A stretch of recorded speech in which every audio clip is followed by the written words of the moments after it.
যারা জড়িত থাকবেন প্রত্যেককে বহিষ্কার করা হবে, একজনকেও ছাড় দেওয়া হবে না। বরিশাল ক্লাবে জাতীয় নাগরিক কমিটির আহ্বায়ক নাহিদ ইসলামের সামনে দু গ্রুপের মধ্যে হাতাহাতি সংঘটিত হয়েছে। বৃহস্পতিবার বিকেল 5টার দিকে বরিশাল ক্লাবে এনসিপির আহ্বায়ক নাহিদ ইসলাম মতবিনিময় সভায় অংশগ্রহণ করেন। ইফতার পরবর্তী তার বক্তৃতা শেষে অধিকাংশ সাংবাদিক চলে যান।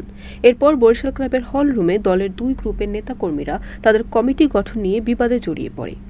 পদবঞ্চিতরা বিক্ষোভ করলে অপর গ্রুপের সাথে তাদের হাতাহাতি শুরু হয়। এ সময় কেন্দ্রীয় নেতৃবৃন্দ মাইক দিয়ে তাদের থামার জন্য বারবার অনুরোধ জানালেও আহ্বায়ক নাহিদ ইসলামের উপস্থিতিতেই হাতাহাতি চলতে থাকে। পরে যখন নাহিদ ইসলাম সভা শেষে বের হয়ে যান তখন গাড়ির সামনে বিক্ষোভ শুরু হলে আবারও উত্তেজনা দেখা যায়।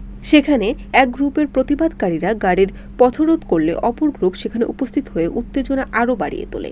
এই ঘটনায় পরিস্থিতি সামাল দিতে কেন্দ্রীয় নেতৃবৃন্দ ও পুলিশ উপস্থিত হলেও বিতর্কিত ঘটনা পুরো ক্লাব প্রাঙ্গণে আলোচিত হয়। বরিশাল নিউজ।